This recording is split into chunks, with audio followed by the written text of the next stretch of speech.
종교 개혁에 앞장선 프랑스 개신교 신자들을 가리켜서 위그노라고 부릅니다.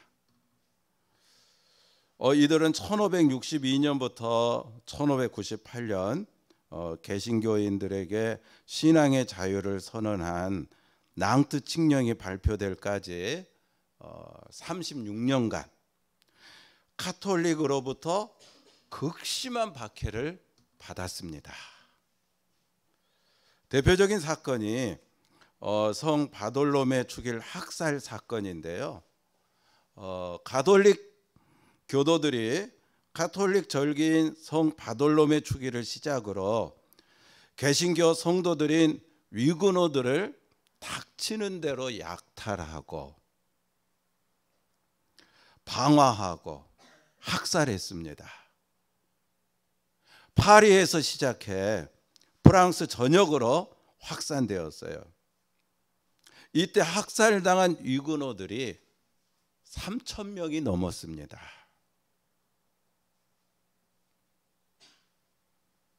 하나님 믿는데 종교라는 이름으로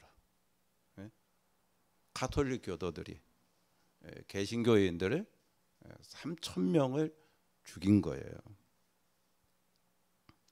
파리 생강에 학살당한 위그노들의 시체가 수도 없이 떠내려갔고, 제가 지난 수요일 날 잠깐 말씀드렸는데 저도 그 화요일 위그노 세미나에서 처음 알았거든요. 여러분 파리 하면은 생각나는 게 뭐 있어요? 에펠탑 생각나잖아요. 네? 거기 관광 가면 너도 나도 할 것 없이 다 에펠탑 올라가잖아요. 또 배경으로 사진 찍기 바쁘고. 근데요, 그 에펠탑이 있는 자리가 바로 그 당시 학살당한 위그노들의 무덤이었다는 겁니다. 그리고 이 엄청난 박해를 피해 25만 명의 위그노들이 세계 각지로 흩어졌는데요. 그 중에 일부는 청교도들과 함께 미국으로 건너가 추수감사절 예배를 드렸다고 하고, 그리고 그 엄청난 박해 중에도 예배에 목숨을 걸고 드렸던 위그노들의 영성이 결국은 루터로부터 시작된 종교개혁 성공에 지대한 공헌을 했고, 또 장로교 뼈대를 만든 칼빈이, 기독교 강요를 쓴 이 칼빈은 우리 장로교에서는 빼놓고 말을 할 수가 없는 그런 위대한 인물이거든요. 이 칼빈이 위그노의 후손이었고, 오늘날 프로테스탄트 개신교 신앙의 뿌리가 되었다고 말을 합니다. 이 위그노 가운데 대표적으로 마리 디랑이라고 하는 여인이 있었어요. 당시 카톨릭은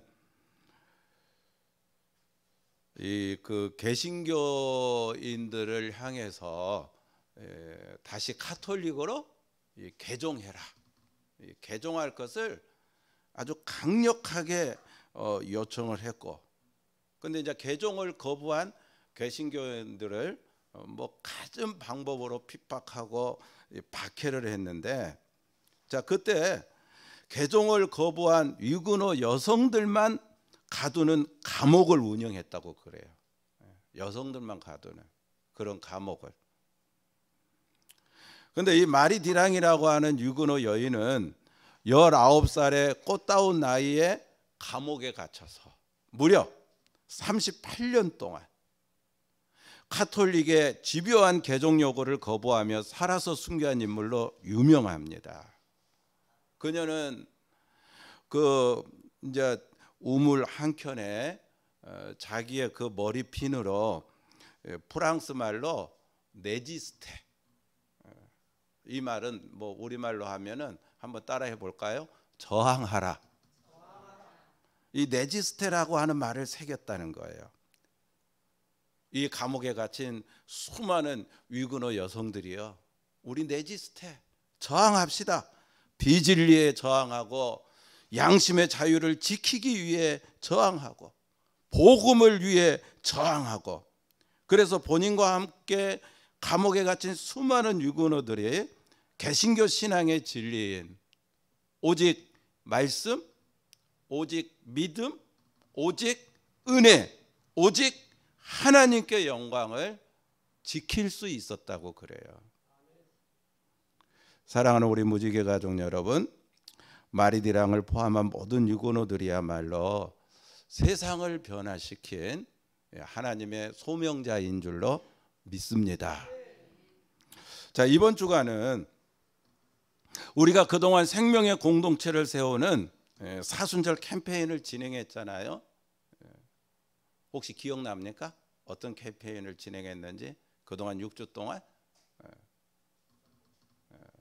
첫 번째 주는 나는 예배자입니다. 두 번째 주는 나는 훈련자입니다. 세 번째 주는 나는 전도자입니다. 네 번째 주는 나는 치유자입니다. 나는 치유를 받아야 되고 또 남의 상처를 치유해 주어야 되고 상처 입은 치유자입니다. 그리고 지난주에는 나는 화해자입니다. 그리고 이제 이번 주간 한 주간 동안은 우리가 묵상할 주제가 뭐예요? 나는 세상을 변화시킬 하나님의 소명자입니다. 표정을 보니까 뭐 사순절 캠페인하고 별로 상관이 없이 살으셨나? 네? 여러분 한번 따라합시다. 나는 세상을 변화시키는 소명자입니다. 흔히 우리가 하는 말 가운데 그런 말이 있죠. 세상 만만하지 않다. 네? 정말 그리스도인들이 세상에서 그리스도인답게 사명을 감당하며 여러분 사는 일이 만만하지 않아요. 네? 주의를 지키려고 하면 난리입니다. 네? 전도하려고 하면 난리예요. 빛과 소금이 되려면 난립니다. 세상의 공격이 강하게 역사합니다. 육신의 정욕, 안목의 정욕, 이생의 자랑, 사단의 유혹이 사탕처럼 달콤하게 역사합니다. 그래서 때로는요, 그리스도인으로 성실하게 살아가는데도 불구하고 정말 신앙생활을 진지하고 열심히 하는데도 불구하고 공격을 당하기도 하고, 그래서 그 공격 때문에 어떤 경우에는 좌절하기도 하고, 그렇게 우리 주변에 힘들게 순례길을 걸어가는 분들이 많아요. 저와 여러분이 그 가운데 해당될 수도 있고. 얼마 전에 페이스북으로 소식을 나누며 기도 동역자로 후원하고 있는 말레이시아의 한 선교사가 푸념 섞인 내용의 글을 페이스북에 올렸어요. 한마디로 선교가 힘들다는 거예요. 말레이시아는 여러분 대표적인 이슬람 국가인데요. 이슬람 국가. 그동안 코로나 때문에도 힘들었는데 최근에 이 말레이시아 정부가 기독교인들에게는요, 그 국가에서 주는 경제적인 지원이 있잖아요.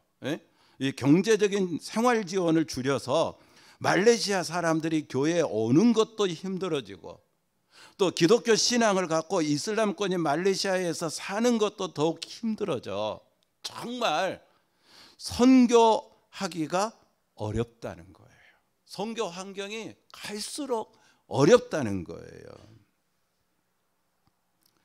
자, 이런 상황에서 어떻게 하면 저와 여러분이 지조 있게 영적 정체성을 더욱 굳게 하면서 상록수 신앙으로 살아갈 수 있겠습니까? 저는 오늘 본문에 나오는 이 다니엘이라고 하는 주인공을 앞에 두고 하나님이 이 시대의 영적 소명을 감당할 사명자로 살아가고자 하는 저와 여러분에게 주시는 귀한 음성을 함께 듣기를 원합니다.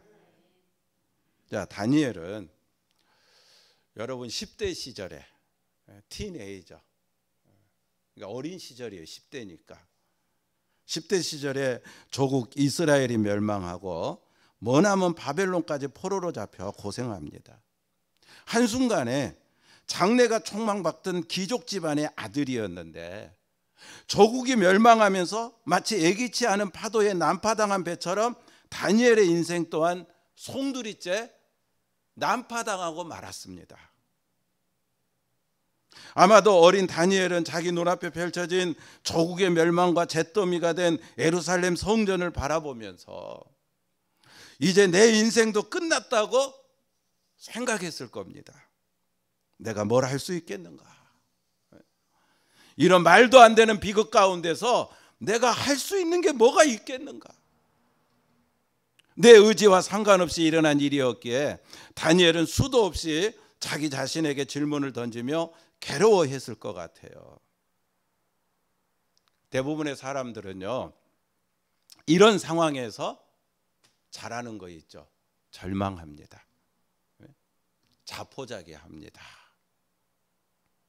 자, 그런데 다니엘이 대단한 거는 우리가 이 다니엘을 통해서 들어야 될 하나님의 음성은 뭐냐면 성경에 보니까요, 다니엘은요 정말 그 10대의 티네이저 그 시절에 성경 말씀에 보니까 한번 따라 합시다. 뜻을 정했다. 뜻을 정했다. 뜻을 정했다는 거예요. 남들은 이런 상황이라면은 거의가 대부분 다 절망하고 포기하고 체념할 만한데 다니엘은 10대 시절에 뜻을 정한 겁니다. 엎질러진 물 뭐 어쩔 수 없겠지만 이제부터라도 내 의지를 갖고 어떻게 하느냐에 따라 내 과거는 바꿀 수가 없겠지만 내 미래는 얼마든지 바꿀 수 있다는 희망을 갖고 다니엘은 10대에 뜻을 정했습니다. 산의 진미라 할지라도 우상에게 바쳐진 음식은 결코 먹지 않겠다고 뜻을 정합니다. 출세를 위해서 결코 바벨론의 금신상에게 우상 숭배하지 않겠다고 다니엘은 뜻을 정합니다. 비록 자기가 망한 이스라엘 귀족 출신으로 먼 바벨론까지 포로로 끌려온 신세지만 어떤 경우에도 하나님의 영광을 나타내는 자로 살겠다라고 하는, 이를 위해서는 어디서든지 누구 앞에서든지 무슨 일 앞에서든지 선한 영향력을 끼치는 삶이 되어야 되겠다라고 하는 뜻을 다니엘은 정했어요. 자, 우리 앞으로 가서요, 다니엘 1장 8절 9절 한번 읽어볼까요? 자, 다니엘 1장 8절 9절입니다.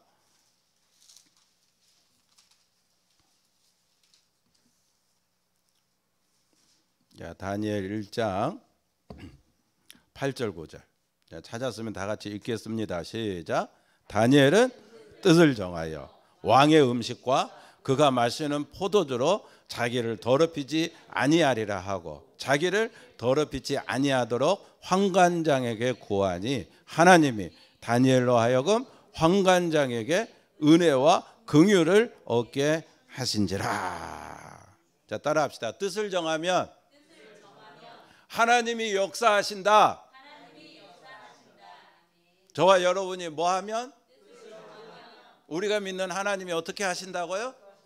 역사하신다. 도와주신다는 거예요. 여기 방금 읽은 말씀에 다니엘이 뜻을 정하니까 하나님이 역사에서 환관장에게 다니엘로 하여금 은혜와 긍휼을 얻게 하셨잖아요. 누가? 하나님이. 지난주에 제가 화해자에 대한 설교를 하면서 혹시 우리 인생 가운데 정말 여러 가지 일들로 인하여 화해가 필요한 사람들이 있으면 누가 먼저? 내가 먼저 손을 내밀고 적극적인 화해를 시도하라 그랬잖아요. 그러면서 저도 지난 목회 가운데 화해를 시도해야 할 그런 교인들이 있었다고 여러분들에게 말씀드렸던 것 같은데, 원래 그거는요 제 설교 원고에 없는 내용이에요. 설교하다가 나도 모르게 왜 그런 이야기를 했는지 힘들게 부담스럽게 그래서 입으로 선포를 했으니까 어떻게 해요? 한 주간 고민 많이 했어요. 특별한 기도의 시간도 가졌고. 왜냐하면 선포는 했지만 제 마음은 화해할 준비가 안 되어 있었던 것 같아요. 그러다가 이제 시간이 금요일까지 흘러가 버렸습니다. 분명히 내가 설교하면서 화해를 하겠다라 어떤 방법으로든지 간에. 근데 시간이 벌써 금요일까지 흘러가 버렸어요. 그래서 이래서는 안 되겠다 싶어가지고 이제 교회 와서 지난 내 마음속에 있었던 깊은 그 목회의 상처를 들춰내고 쳐다보면서 이제 기도하고 장문에 문자를 적었어요. 그리고 이제 문자를 보내려고 제 핸드폰에 그때 관계된 모든 교인들의 이제 전화번호를 찾아봤는데 한 명도 없는 거야. 그러니까 나는 아무 생각을 못 했거든요. 근데 가만히 생각해 보니까 그때 그 일이 제게는 너무나도 큰 상처가 됐기 때문에 내가 다시는 이 사람들 볼 일이 없을 거다 하고 제 핸드폰에서 모든 교인들을 다 지워버린 거예요. 전화번호를. 전화번호가 하나도 없는 거예요. 뭐 화해를 시도해야 되는데 전화를 하고 싶어도 문자를 보내고 싶어도 어떻게 해요? 그래서 SNS 있잖아요. 카카오톡, 페이스북, 뭐 카카오 스토리, 그 SNS를 이렇게 이 사람 저 사람 막 검색해보고 또 해보고 그러다가 그 관계한 한 권사님하고 이제 여러 단계를 거쳐가지고 이 카카오톡으로 이제 연결할 수 있는 길이 열려졌어요. 그래서 그 권사님에게 제가 보내려고 했던 장문의 문자를 보냈습니다. 목사가 부족해서 가만히 보니까 나만 상처받고 나만 힘든 줄도 알았는데 나 때문에 여러분들도 참 힘들었겠다. 신앙생활 하면서. 그래서 미안하다고, 죄송하다고, 나 때문에 여러분 힘들게 해서 미안하다, 죄송하다 보냈어요. 그리고 혹시 다음에 만나면 우리 이 감정이 많이 하나님 안에서 이제 녹여져 가지고 더 편안한 감정으로 더 웃는 얼굴로 우리가 만나서 그냥 사소한 이야기들 나눌 수 있는 그런 관계가 됐으면 좋겠다.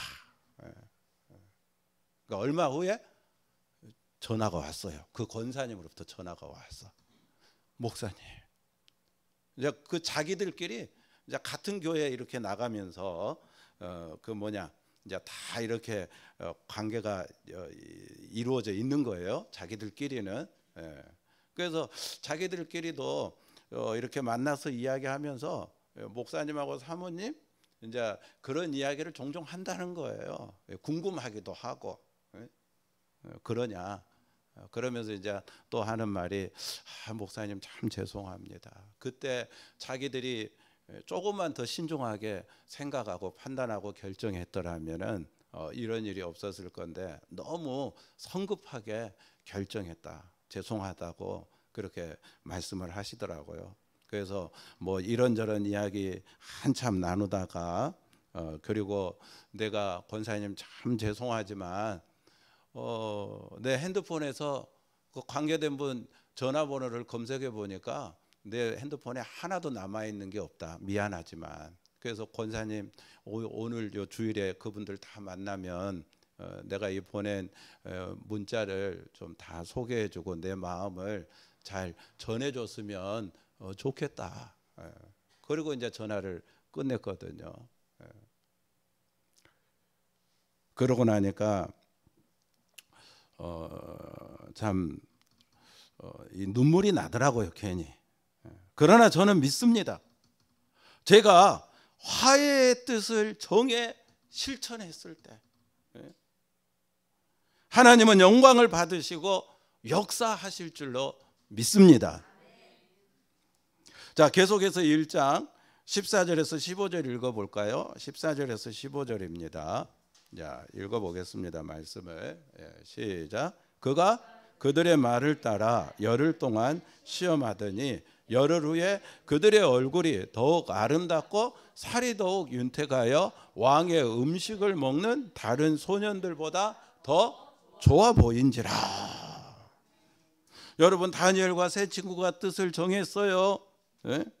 그래서 이제 정말 10대니까 얼마나 고기가 먹고 싶겠어요. 기름진 음식이 먹고 싶겠어요. 한참 때 그렇잖아요. 근데 그 왕의 진미는 우상에게 먼저 바쳐진 음식이니까 우리가 하나님 믿는 자로 정체성, 신앙의 정체성을 지키기 위해서는 왕의 진미 안 먹고 우리는 채소만 먹겠다고 뜻을 정한 겁니다. 근데 어떤 결과가 나타났습니까? 고기 먹은 소년들보다 누가? 채소만 먹은 다니엘과 세 친구들이 얼굴이 어떻게 됐다고? 더 빛났다는 거예요. 할렐루야. 누가 역사하신 거예요? 그렇죠. 하나님이 도와주신 거예요. 그리고 더 나아가 얼굴빛이 더 빛난 다니엘과 세 친구에게 하나님께서는요, 뛰어난 학문과 지혜를 주셨습니다. 그리고 그들을 느부갓네살 왕 앞에 서게 하셨어요. 할렐루야. 자, 좀 건너뛰어 가지고요, 3장, 자, 다니엘 3장 19절하고 20절을 읽어보겠습니다. 3장 19절하고 20절입니다.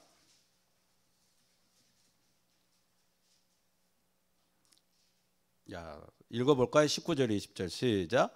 느부갓네살의 분이 가득하여 사드락과 메삭과 아벳느고를 향하여 얼굴빛을 바꾸고 명령하여 이르되 그 풀무불을 뜨겁게 하기를 평소보다 7배나 뜨겁게 하라 하고 군대 중 용사 몇 사람에게 명령하여 사드락과 메삭과 아벳느고를 결박하여 극렬히 타는 풀무불 가운데에 던지라 하니라. 제가 앞에서 말씀드렸죠. 세상 만만하지 않다고. 특히 그리스도인들이 뜻을 정하면은요, 여러분, 세상 권세를 잡고 있는 사단이 가만히 있지 않습니다. 거칠게 공격합니다. 그래서 뜻을 정한 다니엘의 세 친구 사드락, 메삭, 아벳느고가 방금 이걸 말씀해 보니까 느부갓네살 왕의 금신상에 절하지 않았다고 해서 평소보다 7배나 더 뜨거운 풀무불에 던져져요. 그렇죠? 네? 자, 그런데 25절 26절 읽어봐요. 결과가 어떻게 되는지. 25절 26절. 자, 읽어보겠습니다. 시작.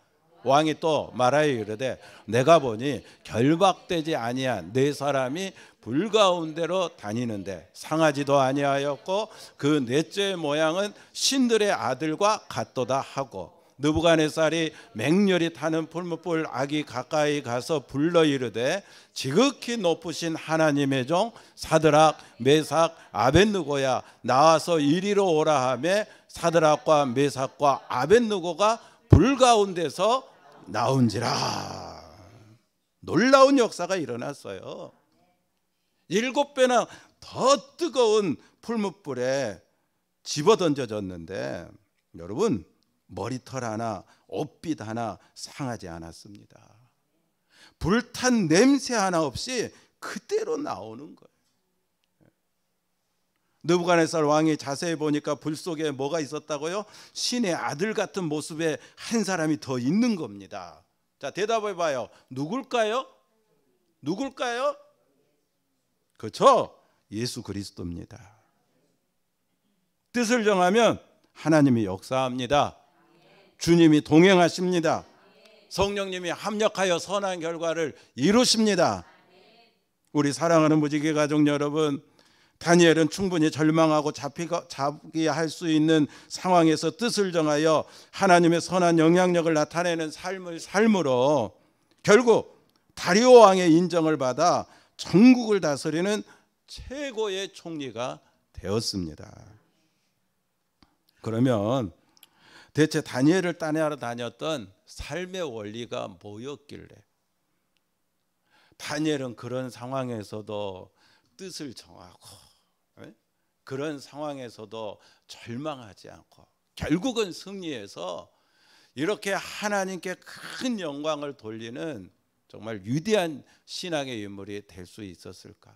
그가 가지고 있는 신앙이 뭐였길래, 믿음이 뭐였길래? 이제 오늘 본문에서 한 몇 가지만 그 다니엘의 신앙 원리를 살펴보려고 하는데요.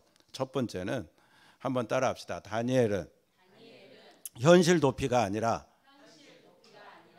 현실 돌파했다.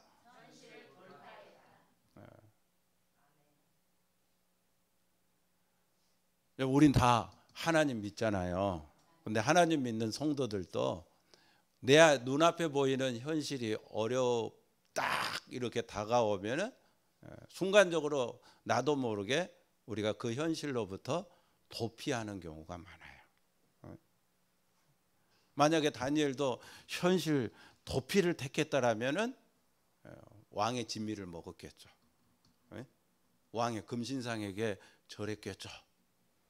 그래요, 안 그래요? 그런데 다니엘은 그가 가지고 있는 신앙의 원칙은 뭐냐면은 언제나 현실 도피가 아니라 현실을 돌파했다는 거예요. 어린 나이지만 다니엘이 가만히 보니까 이 세상의 모든 주권은 하나님이 갖고 계신다는 거예요.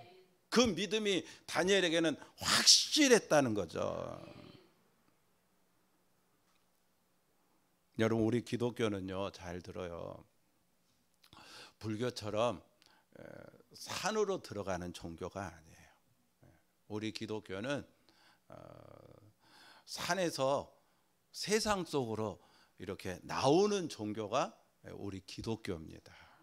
여러분, 예수님도 변화산에서 베드로, 야고보, 요한을 데리고 이제 올라가셨는데 정말 너무너무 황홀한 그런 모습으로 변모하셨잖아요. 그런 예수님이 또 거기에서 모세하고 엘리야하고 막 이렇게 대화를 나누니까 그걸 지켜보고 있던 베드로가 뭐라고 합니까? 주님, 여기가 너무 황홀하고 좋습니다. 세상에는 막 지지고 볶고 힘들고 어렵고, 그러니까 우리 그냥 세상에 뭐 내려갈 필요 없이 여기가 너무 좋으니까 여기다 내가 초막셋을 짓겠습니다. 하나는 주님을 위해서, 하나는 모세를 위해서, 하나는 엘리야를 위해서. 그러니까 우리 여기서 그냥 삽시다. 자, 그때 주님이 뭐라 그랬어요?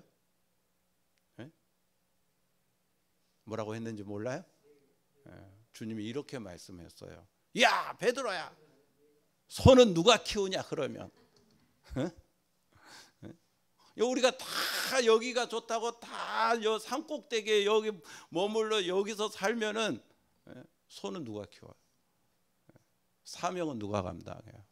저 세상에 죽어갈 저 사람들을 구원할 사명 누가 감당하냐고요? 그래서 예수님이 이렇게 말씀하셨어요. 여기가 아무리 좋아도 여기가 우리 있을 곳이 아니고 우리가 있을 곳은 저 지지고 볶는 저 세상이다. 그래서 산에서 내려가자. 세상으로 들어가자. 그래서 예수님께서 그 다음에 바로 그 세상 속에 들어가서 이 십자가에 달려 죽으셨잖아요. 할렐루야.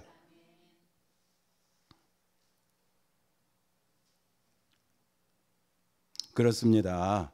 다니엘도요, 나라가 망하고 포로로 끌려가고 그런 절망적 상황에서 결코 현실 도피를 택하지 않았어요. 뜻을 정하고 정말 현실을 돌파해 나갔습니다. 사랑하는 우리 무지개 가족 여러분,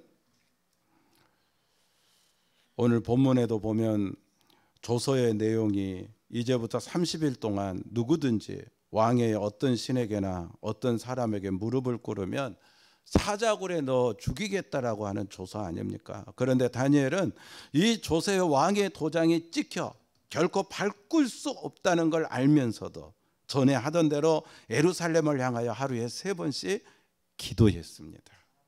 현실 도피했습니까? 기도하면서 현실을 돌파해 나가고 있잖아요. 혹 지난 시간 속에서 아니면 현재 어떤 어려움 때문에 우리도 현실을 도피한 모습이 있으십니까? 그렇다면 다시 믿음을 냈으면 좋겠어요. 기도에 힘을 내시기 바랍니다. 분명하게 말씀드리지만 뜻을 정하면 하나님이 역사하십니다. 오늘 이 말씀을 붙들고 언제나 현실 돌파의 주역들이 될 수 있게 되기를. 그래서 그곳에서 하나님의 영광을 나타내는 이 땅의 소명자들이 다 되기를 주님의 이름으로 축원합니다. 두 번째, 다니엘은요, 세상 법칙이 아니라 하나님의 법칙을 따라 살았습니다. 한번 따라합시다. 세상 법칙이 아니라 하나님의 법칙 따라 살았다. 자, 여러분, 우리는 부모로부터 태어났기 때문에 세상 속에서 세상의 법칙에 영향을 받을 수밖에 없어요. 그러나 우리는 한 번 더 태어났죠. 예수 안에서, 주님의 보혈 안에서, 주님의 생명으로 다시 태어났잖아요. 이걸 우리가 거듭났다라고 하는데, 그래서 이제 우리에게는 세상의 자리만 있는 게 아니라 하나님의 자녀로 천국 시민권을 가진 자로 하늘의 영적인 신분도 갖게 됐어요. 자, 그래서 우리는 하늘의 법칙이 필요합니다. 세상의 법칙이 아니라. 내가 먹고 사는 게 세상의 법칙으로 되는 게 아니고, 이제 우리는 먹고 사는 것도 누구의 법칙으로? 그렇죠. 하늘의 법칙으로 내가 먹고 산다. 아멘.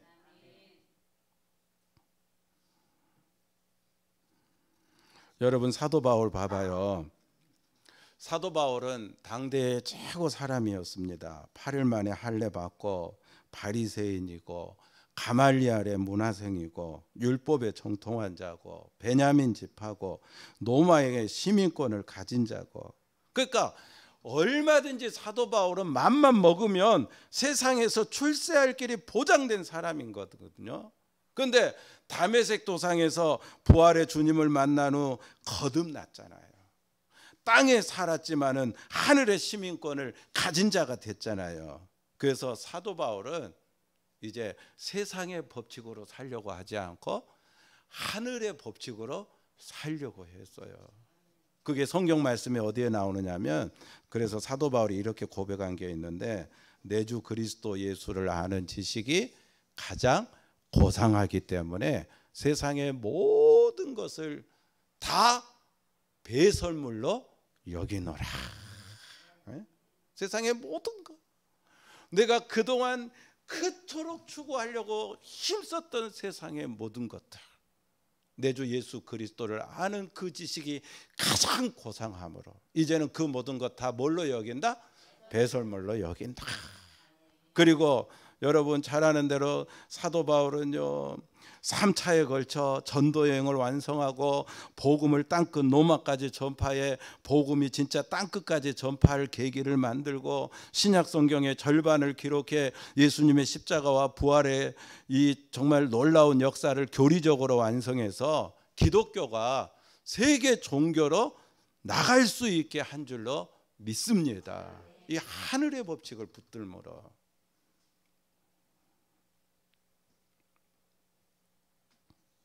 제가 앞에서 유근호에 대해서 이야기했잖아요. 한 분만 더 소개하고 이제 말씀을 마칠게요. 그 아프리카에 가면 제일 밑에 있는 나라 있죠. 남아프리카 공화국, 남아공. 그 남아공의 대통령 한 분이 있어요. 이분이 그 유근호의 후예거든요. 유근호의 후예. 아까 그 25만 명의 유근호들이 핍박을 피해서 유럽 각지로, 세계 각지로 흩어졌는데, 그 가운데 뭐 한 부류는 청교도들과 함께 미국으로 건너가 추수감사절을 예배를 드리고 그 미국을 정말 기독교 국가로 만드는데 이제 공헌한 그 무리들도 있고, 근데 그 가운데 또 한 분은 아프리카로 넘어가서 아프리카의 이 기독교 신앙을 뿌리 내리게 하는데 공헌한 그들이 유근호예요. 유근호. 그 가운데 그 한 후손이 남아공 대통령을 했는데 이름이 뭐냐면 프레데릭 데 클레르크라고 하는 대통령입니다. 뭐 이름 알 필요까지는 없어요. 저도 뭐 이렇게 읽어보니까 되게 이름이 어렵네요. 프레데릭 데 클레르크. 근데 이분이 남아공 그 대통령 하면서 뭐를 했느냐면 자기가 유근호, 자기 조상들의 그 신앙을 물려받은 신앙의 후예로서 대통령이 돼가지고 한 게 뭐냐면 무조건 용서의 정치, 무조건 화해의 정치, 무조건 평화의 정치를 실천하는 일에 온 힘을 썼어요. 프레데릭 데 클레르크라고 하는 이 유근호 출신의 이 대통령이 화해, 용서, 평화. 여러분 아프리카 아시잖아요. 권력만 바뀌면은요 얼마나 막 피비린내 납니까? 이 권력의 암투 서로 막 죽이고 반대파를 죽이고 갖고 그 막 분쟁이 끊임없이 일어나는 것이 아프리카 국가들이잖아요. 근데 대통령이 클레르크 대통령이 그때 남아공 감옥에 갇혀 있는 사람이 누구였냐면 만델라라고 있었어요. 만델라 들어보셨을 거예요. 네? 노벨 평화상까지 받았으니까 이 만델라를 석방시켜 줬습니다. 네. 대단하잖아요. 네? 누구도 만델라를 석방하지 않고 감옥에 몇십 년 동안 가둬뒀는데 만약에 석방하면 이 남아공에 큰 사단이 일어날 거라고 생각하고 자기의 권력을 지키고자. 그런데 이 대통령은 달랐어요. 하나님 하늘의 법칙 뜻을 정하고 자기는 하나님 선한 영향을 끼치는 소명자의 삶을 살아야 되겠다라고 하는 분명한 신앙의 정체성을 가지고 있으니까. 그래서 화해, 용서, 평화. 그래서 나중에는 이 만델라가 남아공 대통령이 되는 일에 도와줬어요. 그리고 더 놀라운 거는요, 만델라가 대통령이 된 다음에 이 클레르크 이 대통령이 자원해 가지고 만델라 대통령 밑에 부통령을 자기가 수락을 해서, 여러분 바로 조금 전에는 뭐였어요? 대통령이었는데 만델라를 대통령 세우고, 흑인 만델라를 대통령 세우고 자기는 뭐가 된다고요? 그 만델라 대통령 밑에 부통령이 자원해 가지고 돼 가지고 남아공이 계속해서 화해와 평화와 정말 용서의 그런 정치가 되어갈 수 있도록 도와줬다는 거예요. 이거는 세계 역사상, 정치 역사상 유례가 없는 일입니다. 신앙의 정체성이 없으면 이게 어떻게 가능해요? 하늘의 법칙을 가지고 있지 않으면 이게 어떻게 가능하냐고요. 이 땅에서 내가 당하는 고난, 그것이 아무리 힘들고 어려워도 장차 하늘에서 내가 주님으로부터 받게 될 그 영광과 좋게 비교할 수 없도다. 할렐루야. 그래서 남아공은요 유일하게 권력이 바뀌면서 백인에서 흑인으로 권력이 바뀌고 또 흑인에서 흑인으로 권력이 바뀌면서 피해 유혈 사태가 일어나지 않는 국가가 이 남아공 국가가 되었다고 그래요. 자, 말씀 마칩니다. 따라합시다. 나는 세상을 변화시키는 소명자로 살아가겠습니다. 자, 그럼 누가 하나님의 소명자로 승리할 수 있을까요? 4절 읽어볼까요? 다니엘서 6장 자 4절입니다. 다 같이 읽어보겠습니다. 시작. 과 고관들이 국사에 대하여 다니엘을 고발할 근거를 찾고자 하였으나 아무 근거 아무 허물도 찾지 못하였으니 이는 그가 충성되어 아무 그릇됨도 없고 아무 허물도 없음이었더라. 다니엘을 모함하는 자들이 다니엘을 고발하기 위해서 다니엘을 탈탈 털었어요. 요즘 검사들 그러잖아요. 막 탈탈 털잖아요. 뭐 하나 나올 때까지 막 털잖아요. 그러니까 다 이제 뭐 안 나오는 게 없어가지고 다 뭐 기소되고 그러지 않습니까? 요즘 우리나라 보면은 탈탈 털었는데, 근데 다니엘은 뭐 했기 때문에? 방금 그 말씀해 보니까 그가 충성되어 충성했기 때문에 아무것도 안 나왔다는 거예요. 여기 충성되다는 거는요, 하나님 믿는 믿음이 충만했다는 걸 이야기하는 겁니다. 여러분, 승리하는 소명자가 되려면은요, 저와 여러분에게 충성이 있어야 돼요. 하나님 믿는 믿음이 충만해야 됩니다. 아멘. 저는 저와 여러분에게 충성이 있기를 바랍니다. 하나님을 믿는 믿음이 충만하기를 원합니다. 그 다음 10절 읽어봐요.